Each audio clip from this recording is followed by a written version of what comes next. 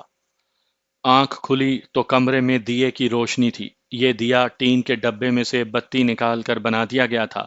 سب سے پہلی چیز جو میں نے دیکھی وہ ایک دونالی بندوق تھی جو کمرے کے ایک کونے میں رکھی تھی۔ اس کے قریب دیوار کے ساتھ ایک بیلٹ لٹک رہی تھی جس میں بندوق کے کارتوس تھے۔ یہ بندوق میں نے پہلے نہیں دیکھی تھی۔ بندوق دیکھتے ہی مجھے اپنی رائفل کا خیال آیا۔ سمیع اللہ کمرے میں نہیں تھا۔ میں تیزی سے اٹھا اور اپنی رائفل دیکھی۔ رائفل وہیں پڑی تھی جہاں میں نے رکھی تھی۔ میں نے جب دیکھا کہ رائفل وہیں پڑی ہے تو مجھے خیال آیا کہ سمیع اللہ اگر میرے ساتھ کوئی گڑبڑ یا ہیرا پھیری کرنا چاہتا تو وہ میری رائفل اور ایمونیشن غائب کر دیتا۔ وہ کمرے میں نہیں تھا۔ میں جھونپڑے سے باہر نکل گیا۔ سارے گاؤں پر خاموشی طاری تھی۔ وقت کا مجھے اندازہ نہیں تھا۔ اس زمانے میں گھڑی کسی کسی فوجی کے پاس ہوا کرتی تھی۔ میرے اندازے کے مطابق رات آدھی گزر گئی تھی۔ میں ادھر ادھر دیکھ ہی رہا تھا کہ وہ آ گیا۔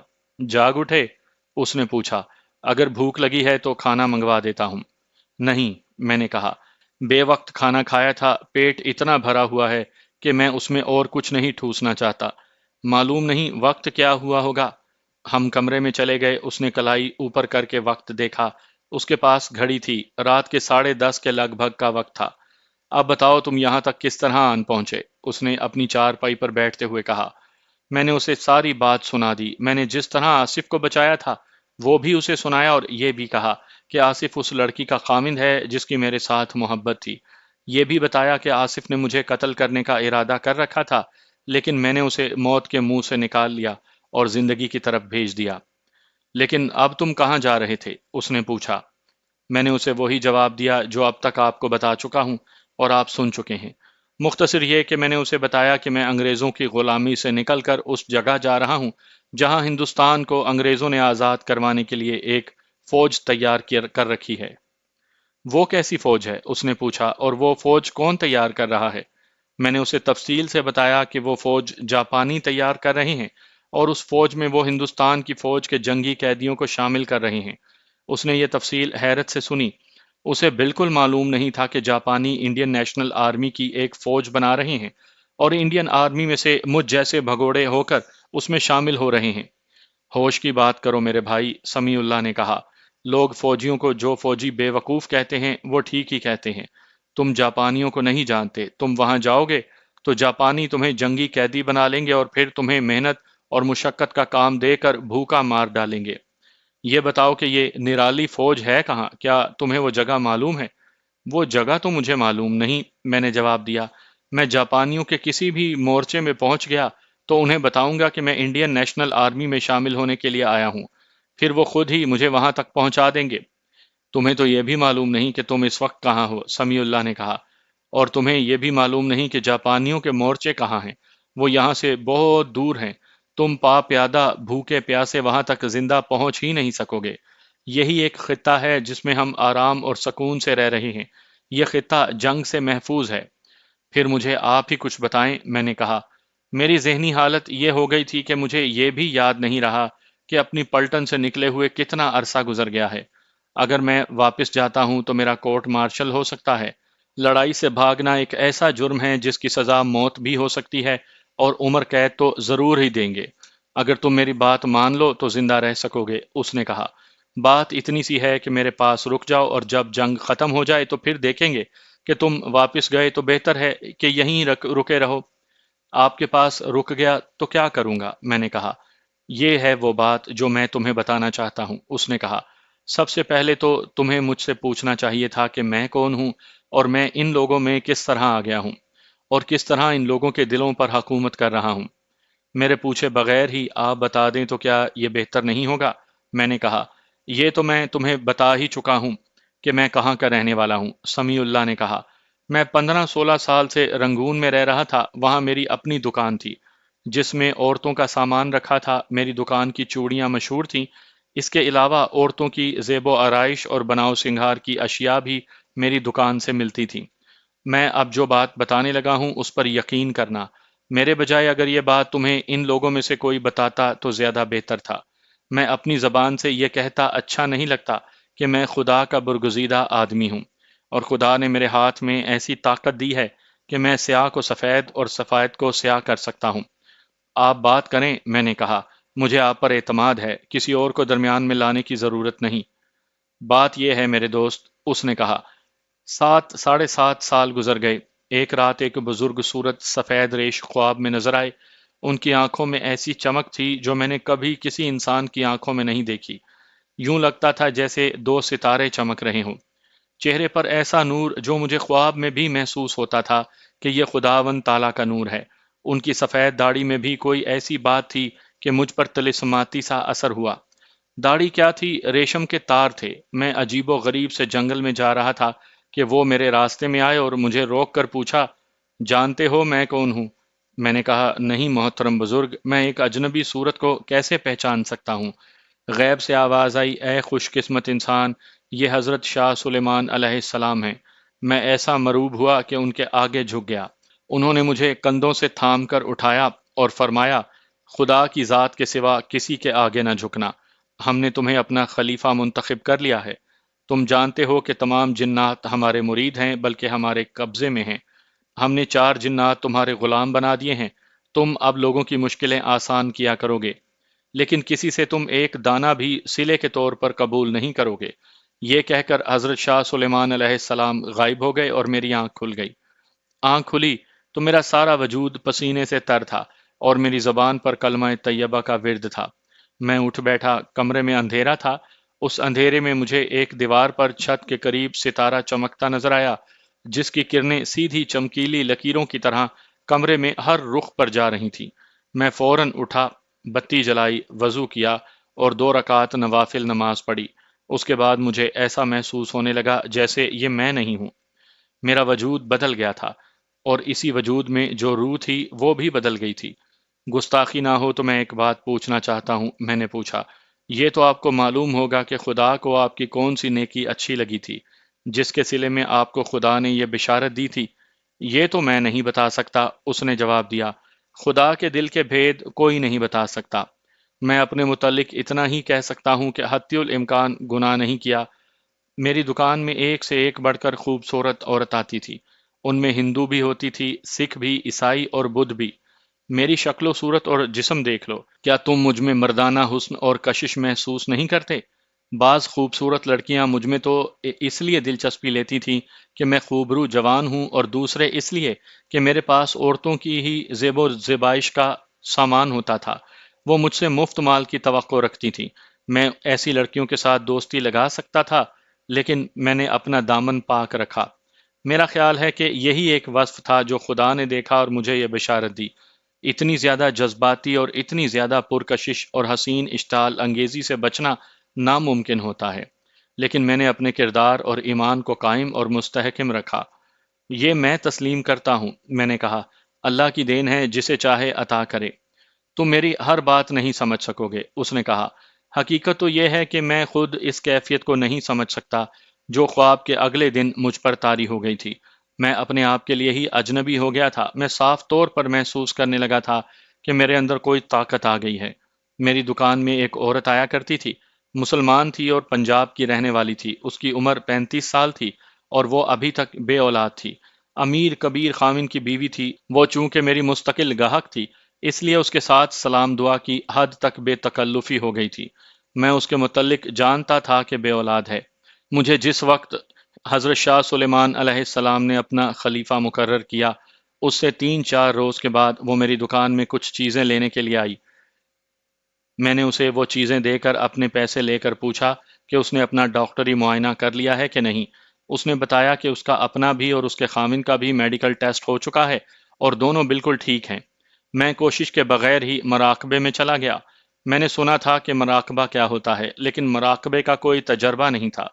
لوگ کہتے تھے کہ سال ہر سال کے ریاض کے بعد انسان کو مراقبے کی کیفیت اپنے اوپر طاری کرنے میں کامیابی حاصل ہوتی ہے، لیکن میں نے کوئی کوشش نہ کی، اور مجھے یوں محسوس ہوا کہ دنیا سے میرا تعلق کٹ گیا ہے اور میں ہوں اور یہ عورت ہے۔ مجھے اشارے سے ملے اور اس کے بعد میں اس دنیا میں واپس آ گیا، اور مجھے پتہ چلنے لگا کہ میں دکان میں ہوں اور یہ بازار ہے، اور یہ عورت میری گاہک ہے۔ میں نے اس عورت سے کہا کہ 1 سال کے بعد وہ بچے کو جنم دے گی۔ وہ مسکرائی اور بولی، آپ کی تسلی کا بہت شکریہ، دعا کریں۔ مجھے جو اشارہ ملا تھا وہ میں نے کاغذ میں ایک چھوٹے سے ٹکڑے پر منتقل کر دیا۔ یہ خانے سے تھے اور معلوم نہیں وہ کیا طاقت تھی جو مجھ سے ہر خانے میں ایک حرف اور کسی خانے میں ایک لفظ لکھواتی تھی۔ یہ ایک تعویذ یا نقش بن گیا۔ میں نے اس عورت سے کہا کہ یہ نقش ایک بوتل میں ڈال لے اور بوتل میں کم از کم 1 پیالہ پانی ڈال لے، پھر ہر روز صبح نہار منہ بسم اللہ پڑھ کر صرف 1 گھونٹ پانی اس بوتل میں سے ہر روز پیے۔ وہ مجھ سے یہ کاغذ تو لے تو گئی، لیکن اس کے چہرے سے بددلی اور مایوسی ٹپکتی تھی۔ وہ تقریباً 1 مہینے بعد آئی۔ اب اس کے چہرے پر حیرت تھی۔ اس نے کہا کہ اس میں ماں بننے کے آثار ظاہر ہو رہے ہیں۔ اس کے بعد وہ آتی رہی اور پھر اس کے جسم کو دیکھ کر ہی پتہ چل جاتا تھا کہ وہ ماں بننے والی ہے۔ وہ ایک بیٹے کی ماں بن گئی۔ اس 1 سال کے دوران میں نے کچھ اور لوگوں کی مرادیں بھی پوری کی اور بعض کی مشکلات بھی آسان کر دیں۔ میں کسی سائل سے کچھ بھی نہیں لیتا تھا۔ میرے ذہن میں صرف خدا کی خوشنودی تھی۔ تھوڑے ہی عرصے میں میری شہرت دور دور تک پہنچ گئی۔ اتنے زیادہ سائل میرے پاس آنے لگے کہ میں ہر کسی کو وقت ہی نہیں دے سکتا تھا۔ میں دکان سے توجہ نہیں ہٹانا چاہتا تھا۔ لوگوں سے کہا کہ وہ شام کے بعد میرے گھر آ جایا کریں۔ میں اس کام سے تنگ بھی آ گیا۔ میں اپنا کاروبار نہیں چھوڑنا چاہتا تھا۔ میری شادی نہیں ہوئی تھی۔ میرے ماں باپ اور 2 بہنیں پیچھے پنجاب میں تھیں۔ میں اپنی کمائی کا زیادہ حصہ انہیں باقاعدگی سے بھیجتا رہتا تھا۔ ایک بار ارادہ کر لیا کہ اپنا کاروبار نہ چھوڑوں جو مجھے روزی دے رہا ہے، یہ دوسرا کام یعنی روحانیت چھوڑ دوں۔ رات کو حضرت شاہ سلیمان پھر خواب میں آئے اور بولے، کیا تمہیں ہماری خلافت اچھی نہیں لگی؟ یاد رکھو، تمہیں میرا خلیفہ خدا نے بنایا ہے، میں نے نہیں۔ خدا نے تمہارے ذمے یہ کام کر دیا ہے کہ مایوس اور نامراد انسانوں کا سہارا بنو اور ان کی مشکلات آسان کرو۔ اگر تم نے اس سے منہ پھیرا تو خدا کی ناراضگی اور لعنت تمہارے ماتھے پر لکھ دی جائے گی، اور ہم نے جو 4 جنات تمہارے غلام بنائے ہیں وہ تمہیں جینے بھی نہیں دیں گے اور مرنے بھی نہیں دیں گے۔ میں نے اگلے روز عہد کر لیا کہ میرا کاروبار تباہ ہوتا ہے تو ہو جائے، خدا کو اور حضرت شاہ سلیمان کو ناراض نہیں کروں گا۔ اگر میں یہ ساری بات سمیع اللہ کی زبان سے سنانے لگا تو کہانی بہت ہی لمبی ہو جائے گی۔ میں چاہتا ہوں کہ آپ کو اپنے سفر پر آگے ذرا جلدی لے چلوں۔ میں اس کے متعلق باقی بات اپنی زبان میں سنا دیتا ہوں۔ ایک تو یہ نوٹ کریں کہ اس کے بولنے کا انداز بڑا پر اثر تھا کہ مجھے ذرا سا بھی شک نہیں ہوتا تھا کہ وہ غلط بیانی کر رہا ہے۔ اس نے اپنی ہی کرامت نہیں سنائی تھی کہ اس کے تعویذ ایک بے اولاد عورت کو اولاد دے دی، بلکہ اس نے اپنے کئی معجزے بھی سنائے تھے۔ ہر معجزہ اور ہر کرامت سنا کر وہ یہ ضرور کہا کرتا تھا کہ یہ معجزہ خداوند تعالیٰ کا تھا، جو خدا کی ذات باری نے حضرت شاہ سلیمان کے ذریعے 4 جنات سے کروایا تھا، جو اس کی غلامی میں دے دیے گئے تھے۔ اس کی اس بات سے میں پوری طرح متاثر ہو گیا تھا۔ یہ بھی ذہن میں رکھیں کہ میں کوئی عالم فاضل یا بہت ہی اونچی تعلیم والا آدمی نہیں۔ میں ایک پسماندہ علاقے کے ایک قصبے کا رہنے والا تھا۔ ہمارے علاقے میں پیر پرستی بہت زیادہ تھی، جو اب بھی ہے۔ لوگ ذرا ذرا سی بات پر پیر یا کسی عامل کے پاس جا پہنچتے تھے۔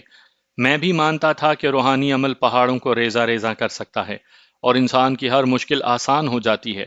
سمیع اللہ نے ایسی بامعنی اور پر اثر باتیں کیں کہ میں نے تسلیم کر لیا کہ یہ شخص روحانی علم کا حامل ہے اور اس کے قبضے میں جنات بھی ہیں۔ مجھے خوشی محسوس ہوئی کہ یہ برگزیدہ شخصیت مجھے ایسے وقت مل گئی ہے کہ جب میں مارا مارا پھر رہا تھا۔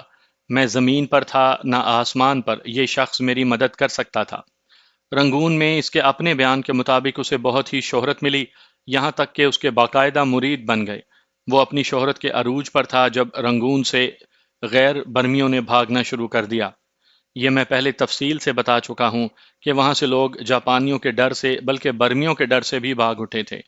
برمیوں میں سمیع اللہ کے جو مرید تھے ان میں ہر مذہب کے لوگ تھے۔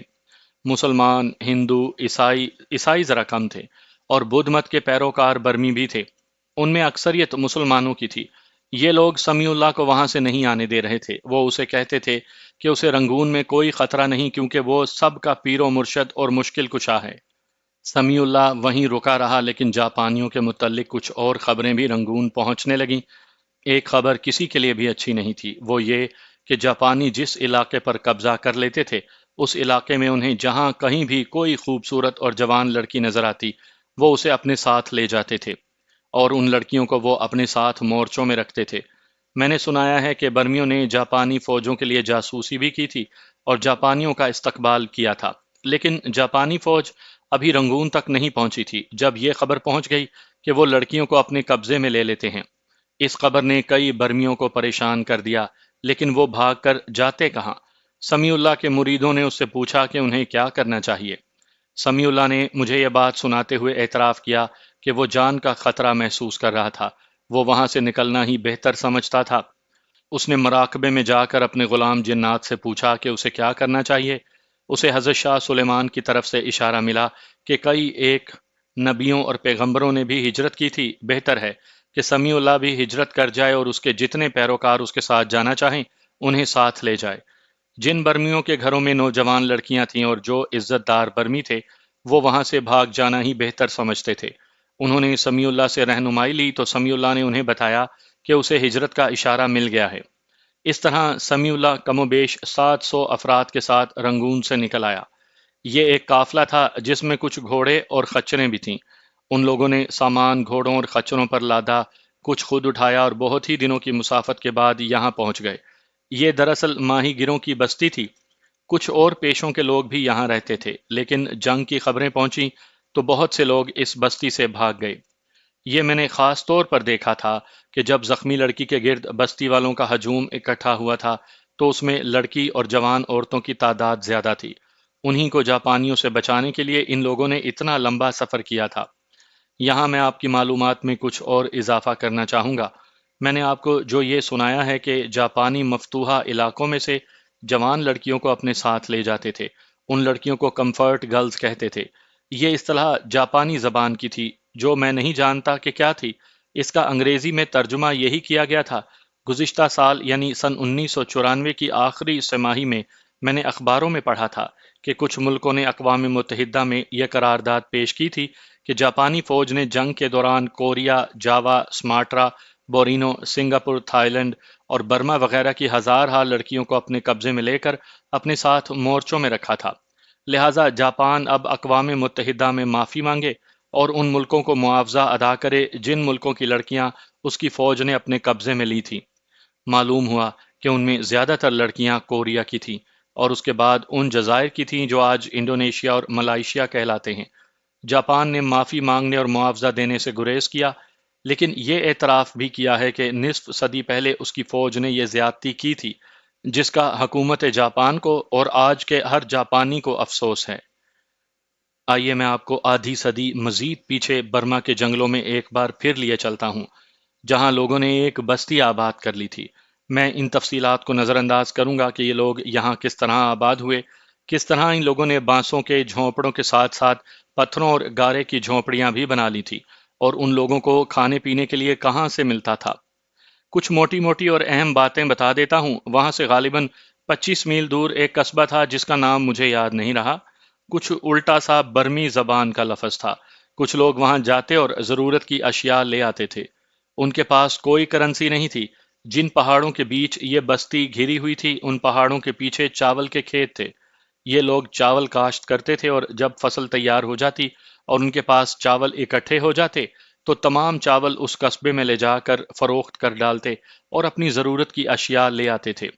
2-3 روز کے بعد جب مجھے کچھ راز کی باتیں معلوم ہوئیں تو یہ بھی پتا چلا کہ ان میں چند ایک آدمی ڈکیتی اور چوری کے بھی ماہر تھے۔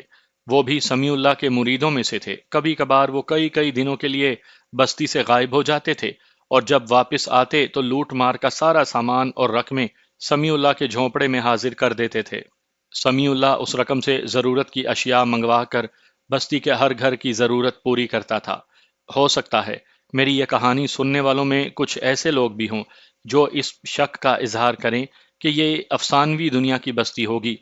میں ایسے حضرات کو بتا دیتا ہوں کہ اس خطے میں کسی کی حکومت نہیں تھی اور نہ کوئی قانون چلتا تھا۔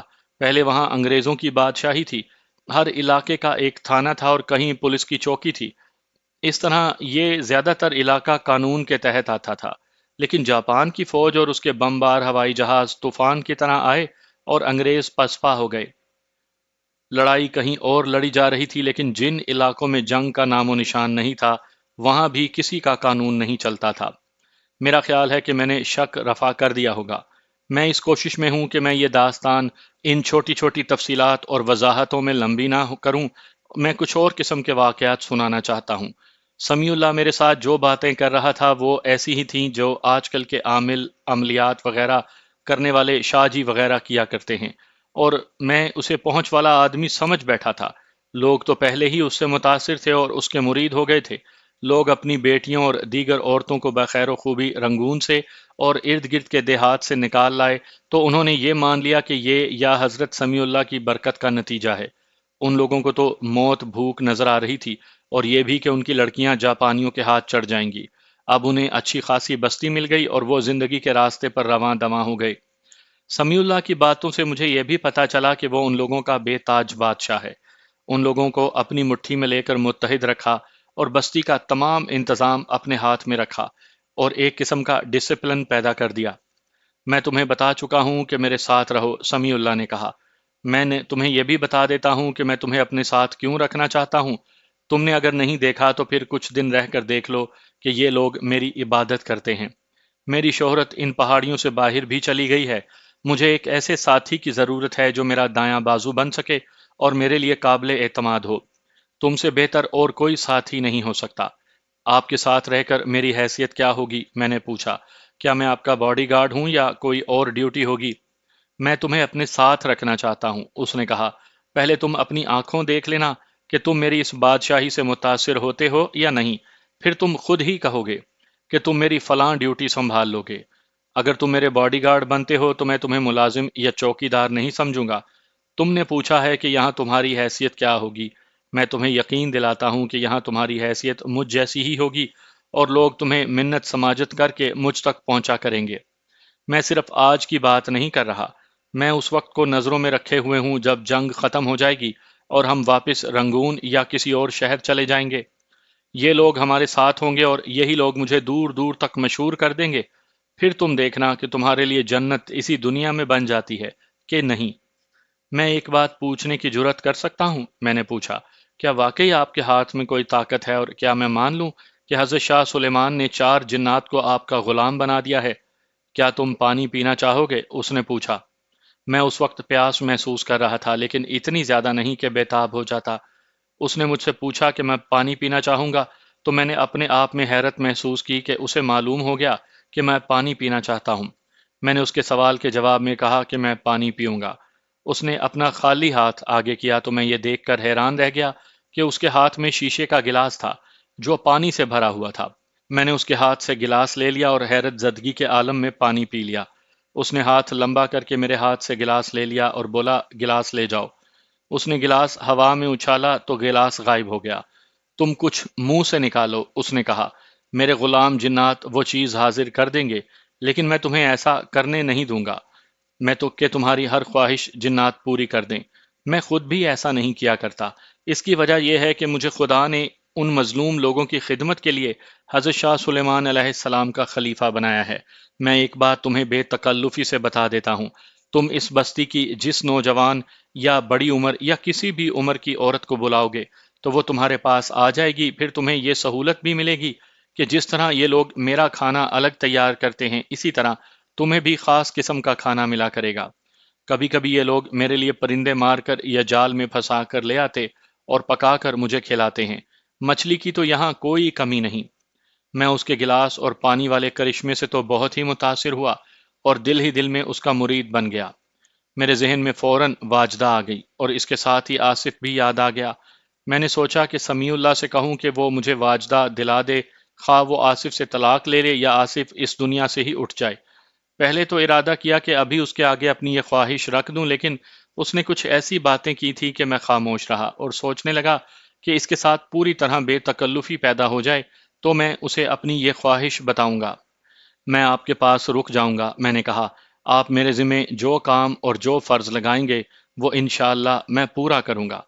کل تمہیں ایک الگ جھونپڑا مل جائے گا، اس نے کہا۔ میں تمہیں اجازت دیتا ہوں کہ ان لوگوں میں گھومو پھرو، لیکن اپنی سطح سے نیچے نہ آنا۔ میں تمہارے متعلق ان لوگوں کو یہ بتاؤں گا کہ تم میرے خلیفہ ہو۔ آپ مجھے ہر قسم کی صورتحال میں قابل اعتماد پائیں گے۔ میں نے کہا، مجھے صرف یہ بتا دیں کہ یہاں کیا نہیں کرنا چاہیے اور کس قسم کی احتیاط کی ضرورت ہے۔ میں تمہیں کچھ ضروری باتیں ذرا بعد میں بتانا چاہتا ہوں، سمیع اللہ نے کہا، لیکن مجھے خیال آیا ہے کہ ایک انتہائی ضروری بات ابھی بتا دوں، اور وہ یہ ہے کہ اس بستی میں دو تین آدمی میرے خلاف ہیں۔ ظاہری طور پر وہ میری وفاداری کرتے ہیں، اندر سے وہ مجھے اچھا نہیں سمجھتے۔ کوئی خاص وجہ؟ میں نے پوچھا۔ وجہ صاف ہے، اس نے جواب دیا، میں مسلمان ہوں اور بڑا پکا مسلمان ہوں۔ اس بستی میں زیادہ تر لوگ مسلمان ہیں، ان میں ہندو بھی ہیں اور بدھ بھی۔ میرے جو مخالفین ہیں وہ بدھ مت کے پیروکار ہیں۔ میرے جاسوسوں نے مجھے بتایا ہے کہ ان لوگوں کو شک ہے کہ میں ہر کسی کو مسلمان بنانا چاہتا ہوں، اور یہ ہے بھی صحیح بات۔ میں نے خود کسی غیر مسلم کو نہیں کہا کہ وہ اسلام قبول کر لے، لیکن یہاں 7-8 غیر مسلم میرے ہاتھ اسلام قبول کر چکے ہیں۔ یہ ہے میری مخالفت کی وجہ۔ یہ 3-4 آدمی میرا کچھ نہیں بگاڑ سکتے۔ میں چاہوں تو انہیں غائب کروا سکتا ہوں، لیکن میں ایسا کوئی ظلم نہیں کرنا چاہتا۔ میں تمہیں ایک اور بات بھی بتا دوں تو بہتر ہوگا۔ تم نے جس لڑکی کو اژدہے کے منہ سے نکالا ہے، میں اس لڑکی کے ساتھ شادی کرنا چاہتا ہوں، لیکن وہ لڑکی مان نہیں رہی۔ اس کا باپ میرے پاس آتا ہے تو ایسی باتیں کرتا ہے کہ جیسے وہ مجھے اپنی بیٹی دے دے گا، لیکن پتہ چلا ہے کہ وہ اپنی بیٹی کے ساتھ ہے اور اپنی بیٹی مجھے نہیں دینا چاہتا۔ میں نے باپ بیٹی سے کہا تھا کہ یہ خدائی اشارہ ہے کہ میں اس لڑکی کے ساتھ شادی کروں، ورنہ میری اپنی ایسی کوئی خواہش نہیں ہے۔ اگر انہوں نے انکار کیا تو میں بتا نہیں سکتا کہ ان پر کیسی آفت پڑے گی۔ وہ آفت آج پڑی ہے جو ان سب لوگوں نے دیکھ لی ہے۔ تم نے اس لڑکی کو موت کے منہ سے جو نکالا ہے، یہ تمہارا اپنا فعل نہیں تھا، تمہیں خدا نے اس طرف بھیج دیا تھا تاکہ تم اس لڑکی کو موت کے منہ سے نکالو، اور یہ خدا کی ایک وارننگ تھی کہ وہ میرے ساتھ شادی کرنے سے انکار نہ کرے، ورنہ نتیجہ بڑا بھیانک ہوگا۔ کیا آپ ان 3-4 آدمیوں سے کوئی خطرہ محسوس کرتے ہیں؟ میں نے پوچھا۔ مجھے ان سے جان کا تو کوئی خطرہ نہیں، سمیع اللہ نے جواب دیا۔ خطرہ ہے کہ یہ لوگ غیر مسلموں کو میرے خلاف کر دیں گے۔ مجھے ایک بات بتا دیں، میں نے پوچھا، ان لوگوں کے ساتھ میرا سلوک کیسا ہونا چاہیے؟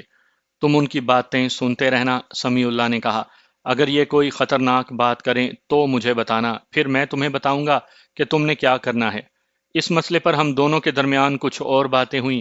اس نے مجھے دوسرے کمرے میں لے جا کر کہا، اب سو جاؤ، باقی باتیں کل ہوں گی۔